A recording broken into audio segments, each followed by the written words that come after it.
Salam alaikum, Azulf Laoun. Bonsoir. Cette semaine, l'actualité algérienne a été marquée par la polémique à propos de l'hymne national algérien est arrivée devant l'Assemblée nationale française. Par un décret présidentiel publié en mai dernier, l'Algérie a étendu le champ d'exécution de la version intégrale de l'hymne national. Le décret stipule que les 5 couplets doivent être exécutés lors des célébrations officielles en présence du président de la République, ce qui est interprété comme une manière de rétablir le couplet où la France est citée dans un contexte sensible pour les relations algéro-françaises. La ministre française des Affaires étrangères, Catherine Colonna, a évoqué une décision à contretemps et son homologue algérien Ahmed Attaf a répondu en exprimant son étonnement que l'on puisse se permettre d'émettre un avis sur l'hymne national d'un pays souverain. La question qui s'impose, pourquoi le 3e couplet de Ras Amen, qui fait polémique en France, a été rétabli maintenant, alors qu'une visite de M. Tebboune était annoncée en France en mai en réponse à celle d'Emmanuel Macron à Alger l'an dernier. Visite reportée à juin, puis sine die, car l'embellie s'est ennuagée.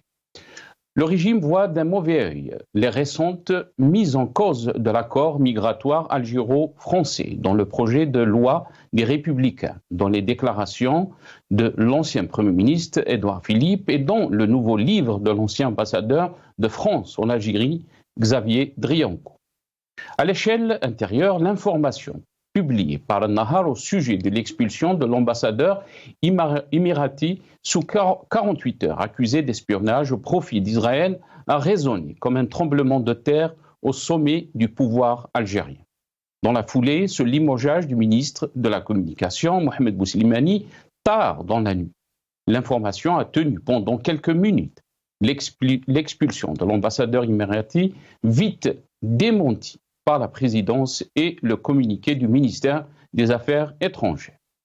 Les faits rapportés sont d'une extrême gravité et l'on est en droit de s'interroger sur les conditions qui ont rendu possible cette fuite.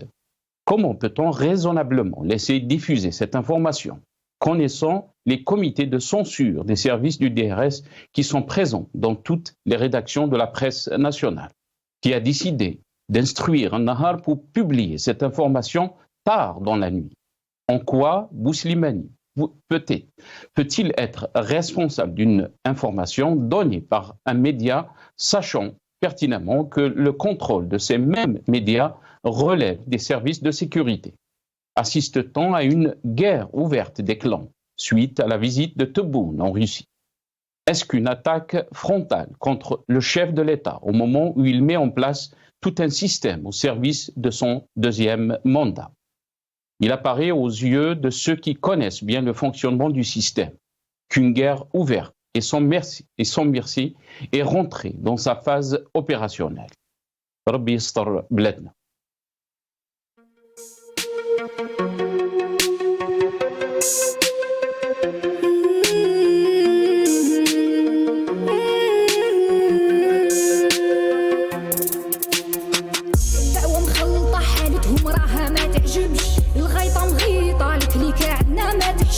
شبيبة نايضة راو داير روحو ما يسمعش المزبلة واجدة والتاريخ يا خو ما يرحمش الخمسة ماكلات صفحتكم ما نطوات معول تخلطها وتخلي فيها غير الفتات لأمي ما نسات جبدتها اللي نشوات 10 سنين تيروريزم وزدتو 20 ما كفات زوالي ولد بلاد جدو كي جدي عليها مات يا الخاين لاقت بك من يدك هربت ما ولات تروح وقاع تطير وقاع ويبقى غير الحجر في القاع يا مالك الضيبع بقرت لي تمامات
Rétro-info de la semaine. Comme d'habitude, chaque samedi, on revient sur l'actualité qui a marqué l'actualité qui a marqué notre pays. On va revenir sur 2 sujets, comment vous l'avez donc suivi dans mon intro. On va parler bien sûr de l'hymne algérien, le 3e couplet évoquant la colonisation française ne passe pas en France. Mais aussi, on va revenir sur l'information publiée par Nahar au sujet de l'expulsion de l'ambassadeur émirati sous 48 heures accusé d'espionnage au profit d'Israël. On aura avec nous dans cette émission M. Mourad Ifsah, consultant senior en système d'information, militant politique au sein du comité de citoyens algériens en France pour une assemblée constituante souveraine. Il est avec nous via Skype depuis Paris. Mourad Ifsah, bonsoir, merci beaucoup d'avoir accepté l'invitation. Merci beaucoup pour votre invitation. Bonsoir à tous les citoyens et compatriotes qui les écoutent de par le monde et bonsoir à vos invités. Merci Mourad Ifsah. Comme on aura aussi le plaisir d'accueillir M. Hamid Lellou, directeur Reaching Independence. Il est avec nous depuis Washington via Skype. Hamid Lellou, bonsoir. Merci beaucoup d'avoir accepté l'invitation. Bonsoir, tout le plaisir est pour moi d'être parmi vous. Merci Hamid Lellou. Comme on a aussi avec nous M. Omar Ait Mokhtar, candidat à la présidentielle de 2024. Il est avec nous par téléphone depuis Paris. Omar Ait Mokhtar, bonsoir. Merci beaucoup d'avoir accepté l'invitation. Bonsoir. Bonsoir Nassar, bonsoir à vos invités et aux téléspectateurs de Al-Maghribiya. Merci beaucoup Omar Ait Mokhtar. Merci à vous trois. On va revenir bien sûr sur l'information qui a marqué l'actualité algérienne. 2 informations, 2 sujets sur Qassaman, donc le couplet, le 3e couplet. Mais avant de commencer, on va juste on va écouter le soundbite, si c'est possible, 4 de l'hymne national. On revient à vous très rapidement.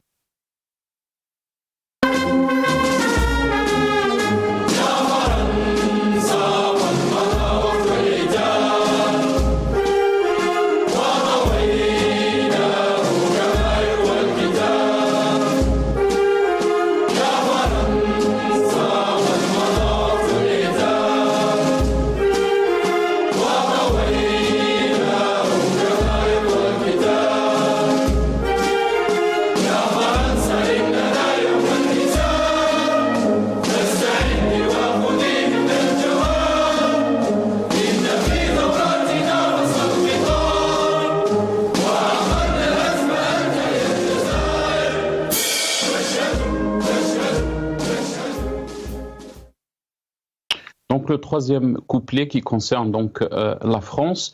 Mourad Ifsah, comment peut-on, on a vu des débats bien sûr dans les médias français concernant donc ce couplet.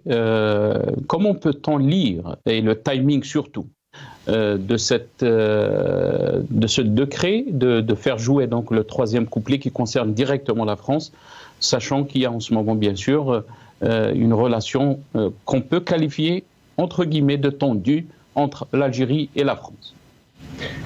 Oui, merci beaucoup, c'est Nassar pour avoir donc abordé ce sujet qui est très important donc dans cette période de notre pays. Premièrement, personnellement, moi je me reconnais dans la totalité, je dis bien la totalité du premier mot jusqu'au dernier donc de l'hymne national algérien. Et particulièrement donc ce couplet. Je vis encore, quand je l'écoute, je vis encore ce que me racontent mes parents, mon père, ma mère, mes oncles, de ce qu'ils ont vécu, mais aussi à chaque fois, donc, on se rappelle de ce que nous avons vécu. Donc, cet hymne national donc, d'un grand poète révolutionnaire algérien, un nom qui est engagé, Moufdi Zakaria, il faut le rappeler aussi, et qui a un contenu et qui a une je dirais, aussi une forme qui totalement épouse la révolution algérienne, dans son engagement, dans le sentiment profond du peuple algérien à se libérer du colonialisme. Ça, c'est une première chose et je pense que tous les Algériens devraient être fiers et devraient donc être solidaires donc de cette, je dirais, de ce symbole de souveraineté d'un pays. L'hymne national, c'est un symbole de souveraineté. Des États peuvent ne pas être d'accord, c'est leur droit, mais ils ne peuvent en aucun cas donc s'ingérer donc dans la façon dont nous devons donc définir et exécuter donc cet hymne national donc aux différentes occasions. La deuxième chose. J'ai lu des militants algériens qui se disent du Hirak et qui sont venus donc à la rescousse du gouvernement français. Je leur dis ici, mais personnellement, en toute, je dirais, camaraderie, vous vous trompez. Vous vous trompez donc vous vous trompez d'adversaire sur cette question-là, parce que donc c'est l'Algérie qui est dans son droit. Vous mettre du côté donc de la France, c'est quelque part exprimer des relents néocolonialistes. Le troisième point par rapport à votre question. Effectivement, cette question arrive dans un moment particulier des relations internationales. Donc, ça fait plus d'une année qu'on en discute sur effectivement donc ce tournant à l'échelle mondiale concernant à partir donc de la guerre en Ukraine, mais pas seulement. Mais il y a aussi donc tous les quotidiens, tous les géostratèges donc parlent donc de la préparation de la guerre contre l'Ukraine, et donc il y a donc des regroupements de forces à l'échelle mondiale. Et bien entendu, il y a ceux qui se mettent au garde à vous autour des États-Unis. Il y a ceux qui essayent donc d'exprimer un point de vue plus ou moins indépendant pour ne pas s'inscrire dans un camp ou dans l'autre.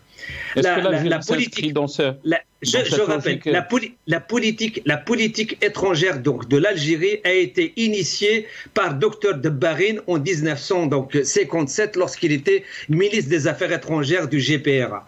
Et cette orientation, les différents gouvernements, un peu moins ou un peu plus, habilement ou moins habilement, avec des erreurs ou sans erreurs, ont tenu absolument donc à maintenir cette neutralité, cette politique donc d'indépendance vis-à-vis des blocs, afin donc de disposer donc de toute la dimension pour pouvoir garder sa souveraineté et ne pas être prisonnier donc d'un groupe. Donc et là, ce qui est en train de se passer entre l'Algérie et la France, et on voit bien donc à travers donc les déplacements du ministre des Affaires étrangères donc algérien, qui est dernièrement donc du président algérien qui est parti en Russie, ensuite du ministre des Affaires étrangères qui est parti en Italie, en Allemagne, donc à Belgrade, etc. Donc on voit bien qu'il y a effectivement un ensemble de choses qui sont en train de se dessiner, et peut-être qui sont en train de se dessiner à côté de la France et non pas au centre de la France, comme ça a été donc annoncé il y a 6 à 1 année, avec les différents accords, les différents entretiens qu'il y a eu entre l'Algérie et la France. Donc je pense que nous avons besoin, absolument nous avons besoin sur cette question-là, ne pas se tromper. Oui, l'hymne national, c'est un bien national qui appartient à tous les Algériens et que nous devons absolument défendre, même si effectivement le timing dans lequel est intervenu donc la reprise de ce couplet peut poser donc des questions et peut nécessiter effectivement une discussion. Très bien, restez avec nous, Mourad Yefsah. Hamid Lellou, vous avez entendu Mourad Yefsah. Comment peut-on interpréter donc ce troisième couplet qui a été réintroduit, si on peut dire? Est-ce que c'est une bonne chose, comme ça a été dit par Mourad Yefsah, mais aussi beaucoup d'observateurs pensent que c'est une politique du populisme. Si on veut défendre vraiment Qassaman, c'est avant tout la dignité de l'Algérien, celui qui est en train de se jeter à la mer, celui qui n'a pas de travail, celui qui part de l'Algérie. C'est ça le vrai Qassaman que beaucoup d'observateurs disent. Hamid Lellou. On a perdu Hamid Lellou, on est en train de me dire. Espérons donc qu'il sera avec nous. Omar Ait Mokhtar, je vais vous donner la parole. Donc, je ne sais pas si vous avez entendu la question. Oui, c'est concernant l'hymne national, le troisième couplet. Absolument. Écoutez, pour moi, d'abord, vous m'excusez mon ignorance. Je ne savais pas que le troisième couplet a été supprimé. Et maintenant, je sais qu'il a été remis à sa place. Maintenant, je le sais, je sais qu'il a été enlevé. Pour moi, celui qui a supprimé ce troisième couplet, celui qui l'a remis, se valent. C'est du populisme, bien évidemment, mal placé. Et on ne construit pas un pays avec l'hymne national uniquement. Hein. Il fait partie des constantes nationales. Et cet hymne national, donc le troisième couplet concernant la France, était valable au moment de la Révolution. Donc nos valeureux martyrs ont estimé bon de le faire. D'abord, ils l'ont fait et c'était bien. Parce qu'on était sous les joutes du colonialisme. Mais aujourd'hui, ceux qui veulent réveiller la fibre nationaliste algérienne se trompent parce que ce n'est pas l'hymne qui arrêterait les jeunes qui meurent en mer. On construit un pays avec une économie solide, ce n'est pas le cas. On construit une économie avec une diplomatie extérieure, la diplomatie algérienne aujourd'hui qui s'arrange derrière les Russes. Donc le destin de tout un pays est suspendu à la réussite de Poutine. S'il perd, nous perdons. Je ne vois pas. Alors, nous étions l'un des pays précurseurs des pays non alignés, avec Tito, machin, tout ça, bien ou pas bien. L'essentiel, qu'on ne prenait pas de position. Là, aujourd'hui, on prend une position, donc on se met à dos l'Occident, on risque. Donc aujourd'hui, sauf intervention, comme je l'ai dit, je ne sais pas qui en Algérie, à ce qu'on arrête ce massacre, à ce qu'on arrête ce populisme néfaste qui est dangereux pour l'Algérie. L'hymne national. Concernant la France, quand on a 7 millions d'Algériens en France, vous savez, la France aujourd'hui, si elle offrait la nationalité française à tous les Algériens, ils vont tous signer sans exception. Et ça, c'est la réalité. Maintenant, on peut dire 1, 2, 3, machin, c'est bien. Donc ça, c'est très bien.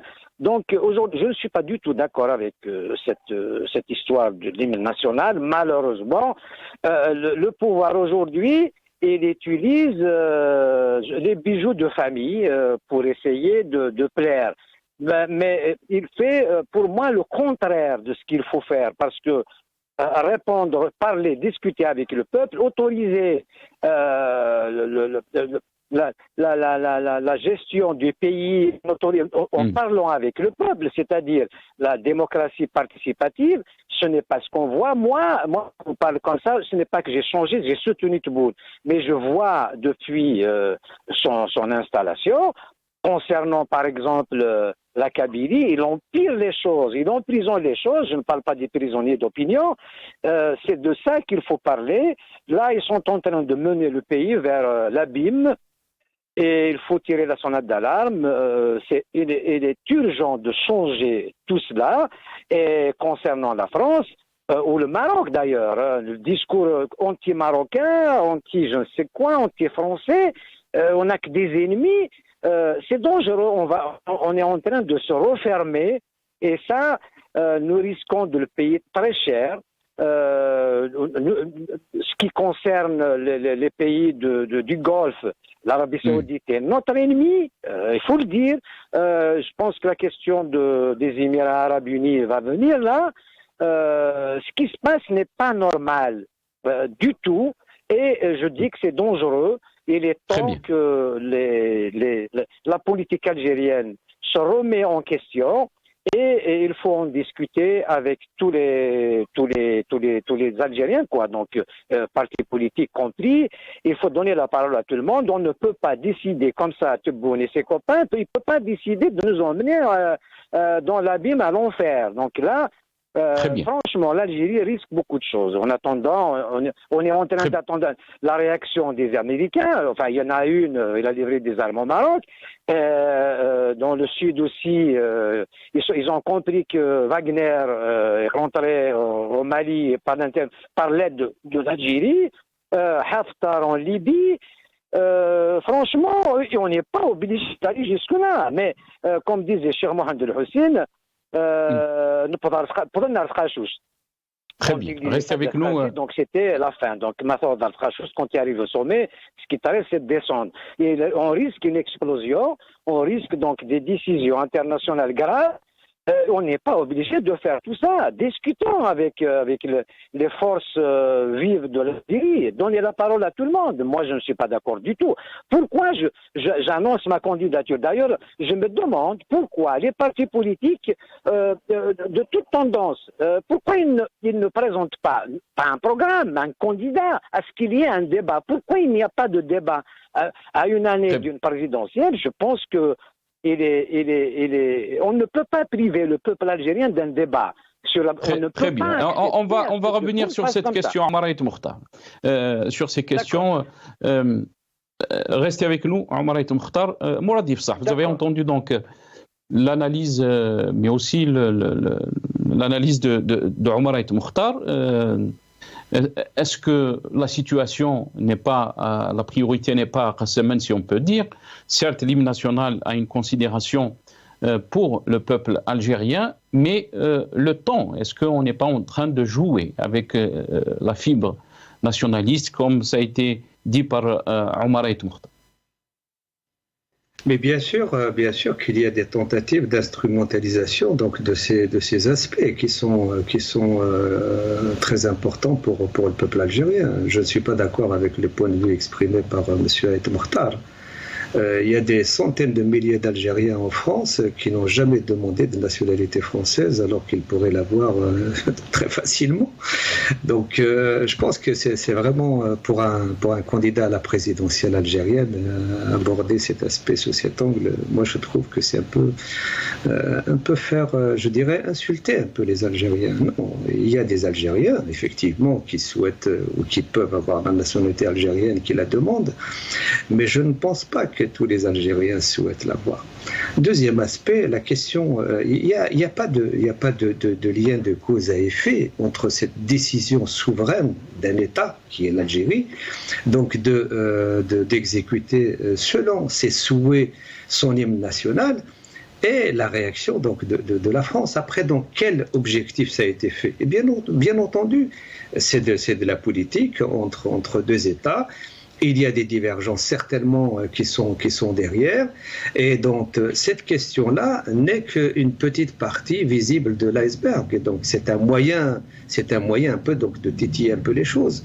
Donc y compris la réaction des officiels français quand on lit la réaction de la ministre française, c'est une réaction mesurée. Donc, il n'était pas à ce niveau donc, de véhémence, y compris de certains Algériens qui aujourd'hui se portent un peu en secours au gouvernement français. C'est ça qui est dommageable.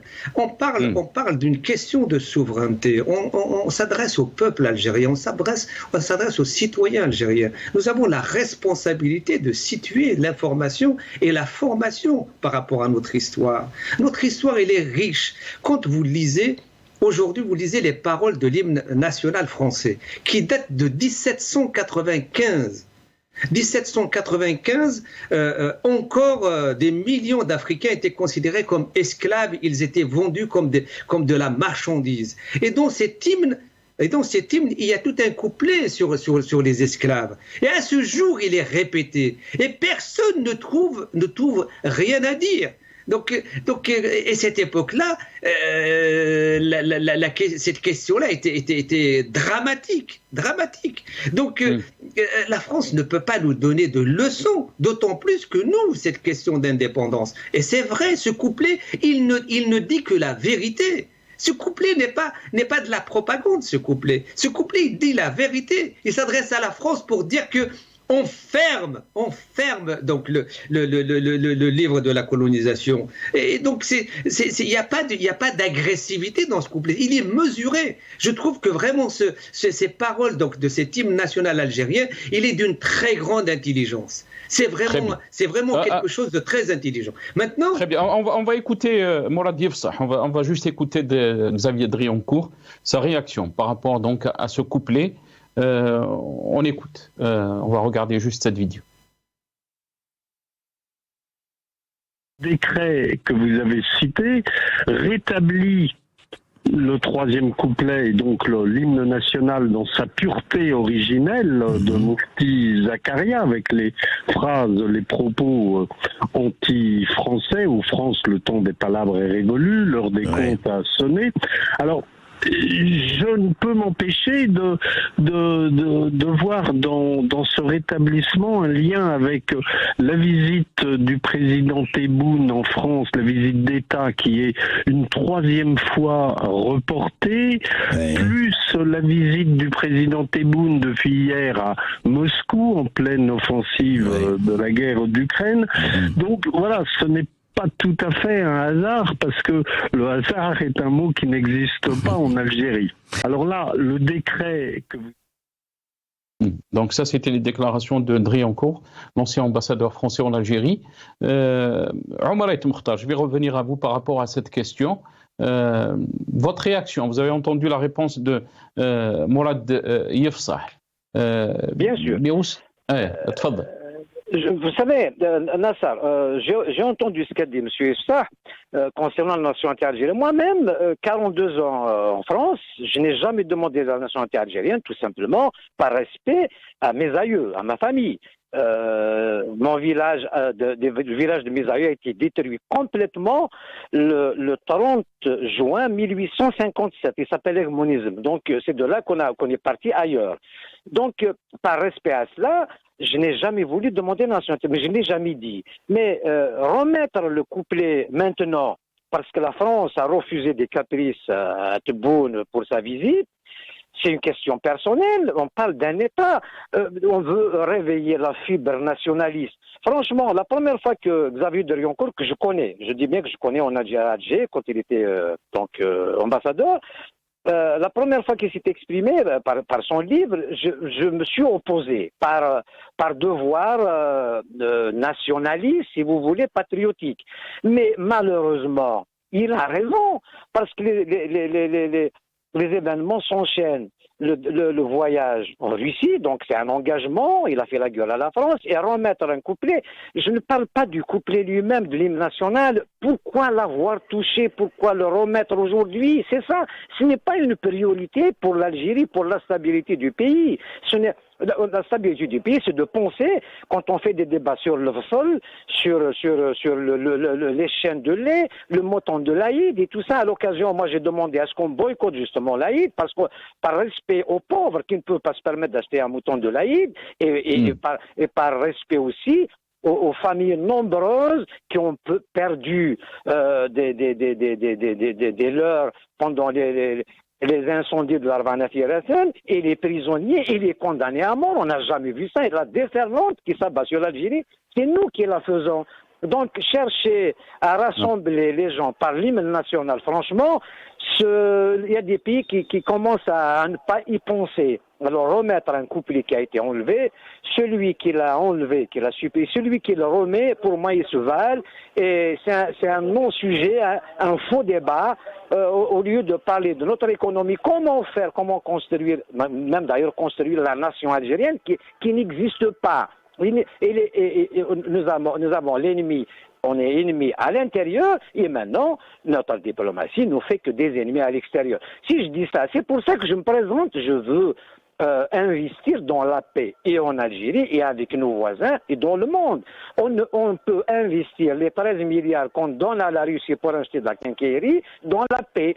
On peut investir dans la paix avec la Libye, avec le Maroc, avec la Tunisie. On n'a pas besoin d'acheter des armes. Et l'Algérien n'est pas mauvais. On l'a rendu mauvais. Nous ne sommes pas mauvais. Quand je parle de la nationalité française, c'est la France donnait la nationalité française. Je vous assure que les gens qui veulent partir, ils sont la majorité des Algériens et des Algériennes d'ailleurs. Ils fuient. Vous voyez le drame, on parle du bateau qui a échoué en Italie, on ne parle pas du bateau qui a échoué dans les eaux territoriales algériennes. Donc les 30 jeunes de l'Arvanat Ouassif, c'est malheureux. Tous les jeunes veulent partir. On rencontre des gens qui achètent. Il y a des revendeurs de visas, bien évidemment. Tout le monde le sait. Il y a des gens qui achètent un visa 15, 20 000 euros, 25 000 euros. C'est malheureux. Celui qui a cette somme. Sinon, on risque dans n'importe quel bateau à condition de fuir. C'est ça, l'hymne national qu'il faut remettre, c'est celui-là. C'est s'occuper des jeunes, donner du travail aux jeunes. Absolument. Maintenant, le bac algérien. Vous savez, les meilleurs bacheliers, la France va leur donner des visas et des bourses. Donc, et les meilleurs ingénieurs, ils sont recrutés automatiquement par le Canada et tout ça. On fuit ce pays. C'est ça, le nationalisme. C'est de pouvoir ouvrir les pays. Je vous assure qu'il y a possibilité. Rien que d'exploiter un gisement non exploré, qui est la communauté algérienne de l'étranger. On est 7-8 millions d'Algériens à l'étranger. Il y a la majorité de ces Algériens qui peuvent aider l'économie algérienne à se construire. Merci Omar Ait Mokhtar. Et je suis très bien placé pour avoir fait d'abord la campagne de Tebboune. J'ai choisi le meilleur des 5. Et puis, étant républicain, je me suis dit, il faut un président, il faut la continuité de l'État. Mais Tebboune, avec sa conduite, il risque de nous envoyer dans le mur. On va droit au mur aujourd'hui. Je ne dis pas ça que... Moi, j'ai soutenu Tebboune, j'ai débattu. Quand j'ai vu ce qui se passe en Kabylie, et la déferlante, on arrête des gens tous les jours, on enlève des passeports, on fait des ISTN, on va où là? Il y a des gens qui ont peur de rentrer en Algérie. Pas qu'en Kabylie, Omar Ait Mokhtar. Merci beaucoup, Barakallahu Fik. Merci Omar Ait Mokhtar. Désolé, on va enchaîner bien sûr avec la réponse de la ministre des Affaires étrangères française par rapport à cette question, mais on aura avec nous Hamid Lello. On a perdu au début de l'émission. On écoute la ministre française étrangère. Pas faire de commentaires sur un hymne étranger. Je n'aimerais pas que d'autres en fassent. Il faut replacer ça dans son contexte.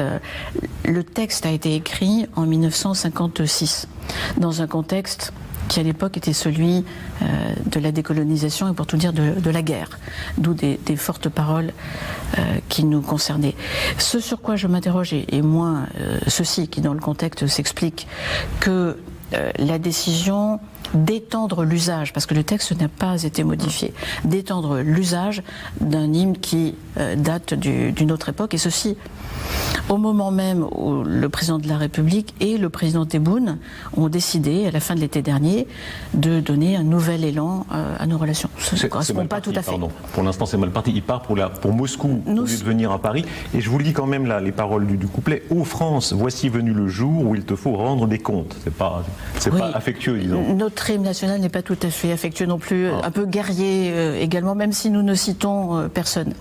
Ça vous heurte quand même, pardon, que la France, c'est très rare, n'est-ce pas, qu'un pays dans son hymne national vise un autre pays encore en 2023 ? Le contexte de l'époque l'explique. Aujourd'hui, je vous concède que je peux m'interroger et que ça paraît un peu à contre-temps. Donc Catherine Colonna, ministre des Affaires étrangères française. Hamid Lello, rebonjour. On vous a perdu donc au début de l'émission. J'aimerais avoir votre aperçu par rapport à cette question. Qu'est-ce que vous en pensez ? Donc le timing de cet usage du troisième couplet, la réaction en France, mais aussi pourquoi maintenant introduire ou réintroduire donc ce troisième couplet. C'est bien précisé, la ministre française, elle l'a dit de manière indirecte, ça remonte, l'hymne national remonte de la souveraineté nationale. Donc c'est libre aux Algériens d'avoir leur hymne. Elle regrette seulement que le couplet a été rappelé ou a été remis ou a été réutilisé. Il n'a jamais été effacé, il n'a jamais été modifié. Et je pense que pendant des années, je pense que c'était l'époque de Chadli qui avait décidé, parce qu'il y avait des accords avec Mitterrand, tacitement, il y a eu un accord tacite, pas écrit, un accord tacite entre le régime algérien et l'administration officielle française pour un petit peu ignorer ce couplet qui rappelle des choses tragiques et qui menace directement la France. Moi, ça me rappelle le mot de contexte 56. Et voilà, c'était Driancourt qui parlait aussi du contexte 1968 pour défier les accords de 68. Ça, c'est un petit peu le problème interne je dirais, à la France, de la partie française qui voudrait au conditionnel se rapprocher du régime algérien. Ça, c'est d'une. Ça, c'est la lecture. Maintenant, le timing, parce que chaque côté, dans une négociation bilatérale entre gouvernements, entre pays, on utilise les leviers qu'on peut, les leviers pour pas dire du chantage. Et là, il y a une partie du régime algérien qui veut aller plus à l'est vers la Russie et la Chine, et il y a une partie du régime algérien qui voudrait se rapprocher davantage des Français et des Américains. Et je pense que le combat se situe dans ce sens. Et le timing, c'est justement la visite de Tebboune à Moscou. Maintenant, on lui met la pression pour retarder ou bien pour complètement annuler la visite de Paris. On verra comment les forces vont s'opposer au sein du régime algérien, sachant que le régime algérien est composé de lobbies qui travaillent pour les intérêts étrangers. Et ajouter un point avant de vous passer la parole, ce que j'ai entendu dire un peu partout que en dépit des menaces américaines, de la pression américaine, Tebboune est parti en Russie, les Américains n'y voyaient aucun inconvénient. S'ils avaient voulu lui barrer la route, ne pas le laisser partir à Moscou, il n'aurait pas été à Moscou. Et une information que j'avais sortie à l'époque, c'est que l'agence TASS, l'agence officielle d'information russe, avait annoncé l'arrivée de Tebboune 2 heures après qu'il ait atterri à Moscou. C'est-à-dire qu'ils n'étaient même pas sûrs qu'il allait venir, sachant qu'il y avait des événements qui se passaient et qu'il y avait un problème de sécurité, problème d'organisation au niveau du protocole de Poutine. Voilà, c'est ma lecture. Très bien. Mais vous avez aussi mentionné donc ces luttes claniques, Hamid Lelou, ce qui va nous amener aussi à notre deuxième sujet. On va revenir sur cette information qui a été donnée par An-Nahar, bien sûr, une information qui a fait un tremblement de terre, si on peut dire, au sommet du pouvoir algérien. Et l'information, bien sûr, qui stipule que l'ambassadeur émiraté avait été donc ordonné de partir ou de quitter l'Algérie. Les autorités algériennes lui ont notifié ça. Donc, on va écouter donc ce démenti de l'ENTV et on revient à mes invités très rapidement. ينفي الناطق الرسمي لوزارة الشؤون الخارجية والجالية الوطنية بالخارج نفيا قاطعا ما تم نشره وتداوله عبر مواقع التواصل الاجتماعي وبعض وسائل الإعلام من أخبار مغلوطة وكاذبة حول طلب الوزارة من السفير الإماراتي مغادرة التراب الجزائري، وتؤكد بأن هذه الأخبار مزيفة ولا أساس لها من الصحة، مع التأكيد على أن بيانات الوزارة هي المصدر الوحيد للمعلومة. وأعرب الناطق الرسمي عن متانة وصلابة العلاقات الثنائية الجزائرية الإماراتية المتميزة القائمة بين البلدين والشعبين الشقيقين، مع الحرص المشترك بالارتقاء بها إلى أعلى المراتب تنفيذا للإرادة المشتركة التي تحدو قائدي البلدين رئيس الجمهورية السيد عبد المجيد تبون وأخيه صاحب السمو رئيس دولة الإمارات العربية المتحدة الشيخ محمد بن زايد آل نهيان. Donc, l'information a été publiée tard dans la nuit, mais aussi le limogeage du ministre de la Communication, Mohamed Bouslimani, qui a été limogé aussi tard dans la nuit. Beaucoup de questions autour de cette affaire. Tout de suite, l'information a été démentie. Tout de suite, elle a été retirée du site An-Nahar. Hamid Lelou, je vais revenir à vous. Qu'est-ce qui se passe donc par rapport à cette affaire ? Rien n'est clair jusqu'à maintenant. Il y avait un démenti, bien sûr. Il y avait un communiqué du ministère des Affaires étrangères rappelant cette relation qui est bonne entre l'Algérie et les Émirats. Pourquoi donc cette information et qui c'est qui a autorisé ce genre d'information ? Déjà, je vais commencer par le fait qu'une information, une telle information de refouler ou bien d'expulser un diplomate, c'est une pratique qui est normale, qui est courante et normale dans les traditions diplomatiques. C'est tout à fait normal. Ça se fait. Les Américains ont expulsé des diplomates russes, les Russes expulsent des diplomates français, et etc., etc. Ça se fait. Le problème dans des régimes comme le régime qu'on a en Algérie, où il n'y a pas de transparence, où tout est opaque, où tout est caché, là, ça devient de la méga-information. Parce que les gens sont choqués. Comment se fait-il que des choses pareilles puissent se passer? D'habitude, on n'entend rien du tout. Ça, c'est un. De deux, je pense qu'il n'y a pas de fumée sans feu. Il y a quelque chose. Qu'il y ait des agents pro-sionistes au niveau des Émirats arabes unis, c'est possible. Maintenant, l'information, pourquoi elle est sortie? On revient au problème dont on parlait, la lutte qui se passe au niveau du régime algérien, une partie qui veut frapper ou attaquer une autre partie en utilisant une information, qu'elle soit totalement fausse ou partiellement manipulée. Ça, c'est des pratiques qui se font surtout dans les régimes autoritaires où l'information elle est opaque ou bien où il n'y a pas de transparence. Donc, je ne suis pas étonné. Et maintenant, qu'il y ait un démenti, ben ça, c'est justement, on ne peut pas avoir un démenti et en même temps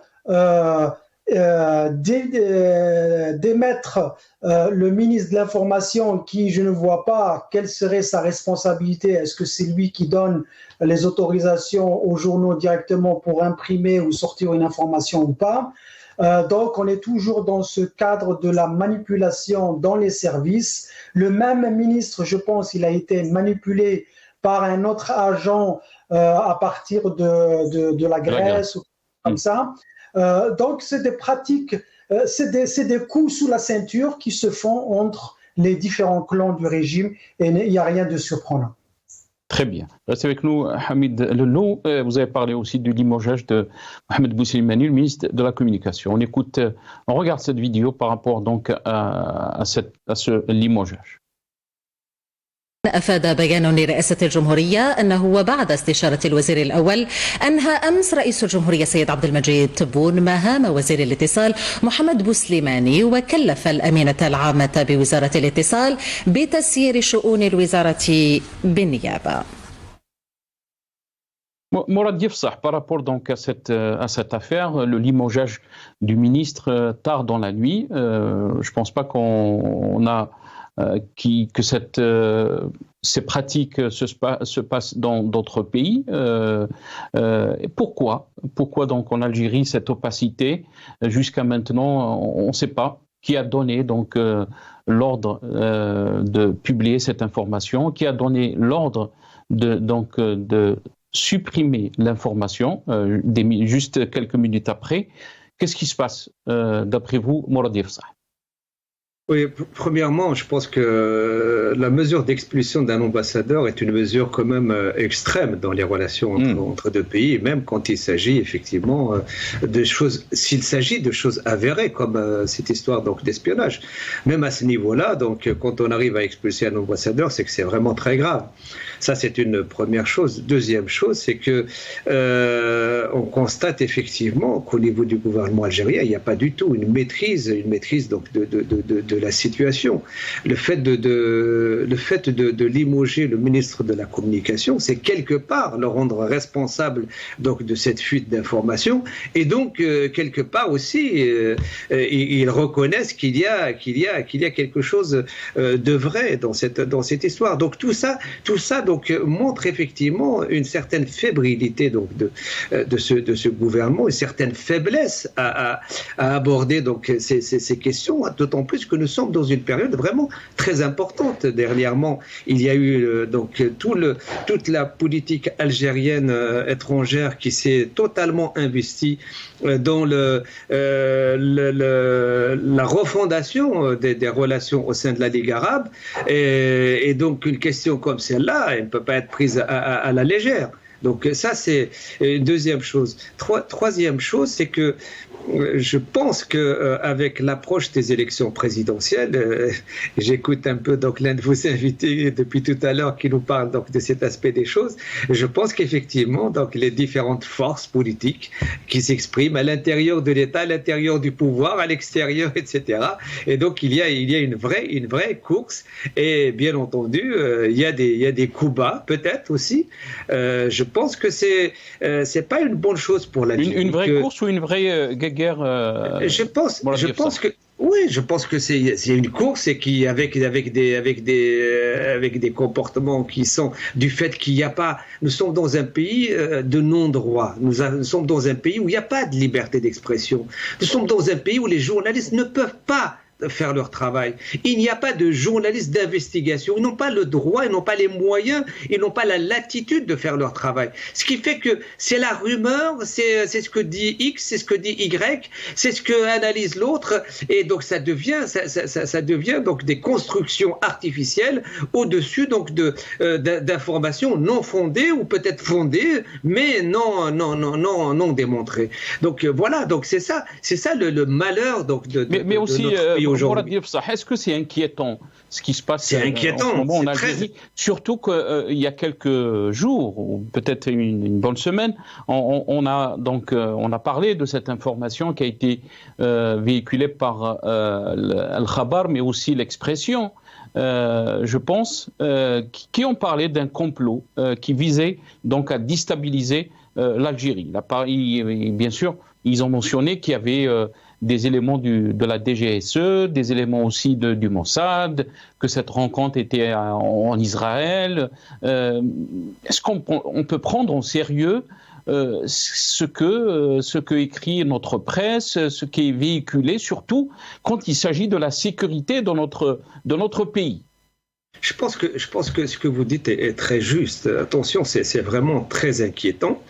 D'autant plus que, comme on dit chez nous, hein, quand quelqu'un qui ment un jour veut dire la vérité, il n'y a pas beaucoup de gens qui vont le croire. C'est que le gouvernement algérien, le pouvoir algérien ne dit pas la vérité. Le pouvoir algérien ne veut pas que la presse dise la vérité, ne veut pas que les journalistes travaillent pour effectivement donc informer réellement, sérieusement et sur des faits avérés, donc les citoyens algériens. Donc il y a un vrai problème. Donc ils sont piégés, y compris par leur propre politique de répression contre les journalistes. Donc même si peut-être qu'il y a ce complot, mais qui peut croire aujourd'hui une campagne donc de ce gouvernement, de ce pouvoir en place, qui dirait que l'Algérie fait face à un complot étranger? Mais qui peut le croire? Si effectivement il y a un complot, laissez les journalistes investiguer, laissez les journalistes faire leur travail, laissez les journaux et les médias donc de tout type faire leur travail librement, donnez-leur leurs moyens pour effectivement donc trouver des preuves, trouver des témoignages, etc. Donc tout ça il n'est pas fait, donc on ne peut pas les croire. C'est pour ça que c'est inquiétant. C'est-à-dire y compris dans le cas où le peuple algérien pourrait effectivement réagir donc unitairement en défense donc de la nation qui existe, contrairement à ce que disait Monsieur Aït Mokhtar tout à l'heure. La nation algérienne existe, donc en défense de cette nation et de son unité. Aujourd'hui, du fait qu'il y a cette répression contre la presse, le peuple algérien donc il est sous-informé et donc il ne peut pas réagir selon ses propres convictions. Restez avec nous, Mourad Yafsah. Hamid Loulou, je vous laisse le mot de la fin. Qu'est-ce que cette information révèle exactement, d'après vous, Hamid Loulou? Est-ce qu'on peut parler de la fragilité de la situation dans notre pays concernant donc la décision politique, mais aussi vous avez parlé de cette lutte clanique, peut-être qu'elle peut s'intensifier, plus on s'approche de cette échéance d'élection présidentielle de 2024. Est-ce que on doit s'inquiéter de l'avenir dans notre pays? Absolument, absolument. Il y a malaise, ça c'est sûr et certain. D'autant plus que c'est pas la première fois. des cacophonies comme celle-là, des cafouillages au niveau de la presse, au niveau des ministres qui se font renvoyer au milieu de la nuit, des décisions intempestives, des décisions non réfléchies. C'est répété, c'est tout le temps. Ça veut dire ça dénote de la faiblesse de ce régime, parce que c'est un régime illégitime. Et maintenant, parce qu'on parle de la presse, c'est pas une presse, non seulement ce n'est pas une presse libre, indépendante, mais c'est une presse privée qui est à la solde de ces mêmes clans, les clans qui se tiraillent. Celui qui a sorti, c'est pas une information, mais c'est ma lecture et je pense que tous les Jazériens le savent. Celui qui a donné l'information au journal Nahar est connu par les services. Ils le connaissent, ils doivent le connaître, c'est pas possible. Ils se connaissaient entre eux, mais ils peuvent pas l'attaquer directement. Donc ils vont attaquer un fusible, un ministre et tout le corps civil dans l'État algérien, c'est des fusibles. C'est ces gens-là qui peuvent sauter plus facilement. Ceux qui sont au niveau de la sécurité, donc à un échelon plus élevé, ceux-là, c'est un peu plus difficile de les faire bouger. Ça peut arriver. D'ailleurs, ils se font un petit peu taper dans la main et pendant quelques années, ils reviennent à la charge. La preuve, c'est Général Mhenna qui est parti en prison pour trahison, trafic de tout genre et pendant 2 ou 3 ans, après il revient, il est à la charge de l'État. C'est quand même extraordinaire. On voit ça qu'en Algérie, on ne le voit pas ailleurs. Donc il y a malaise, il y a problème. L'Algérie est en danger, d'autant plus, comme votre invité l'avait bien dit, le contexte international est en train de bouger à une vitesse grand V qu'on ne sait pas quel vent va souffler sur la. Merci beaucoup Hamid Lellou. Barakallahu fik. On est arrivé à la fin de cette émission. Merci à vous. Hamid Lellou, directeur de Reachik Indépendance, qui est avec nous depuis Washington. Merci aussi à Mourad Diefsah, consultant senior en système d'information. Merci à Omar Et Mokhtar qui était avec nous au début de cette émission. Merci à vous, chers téléspectateurs.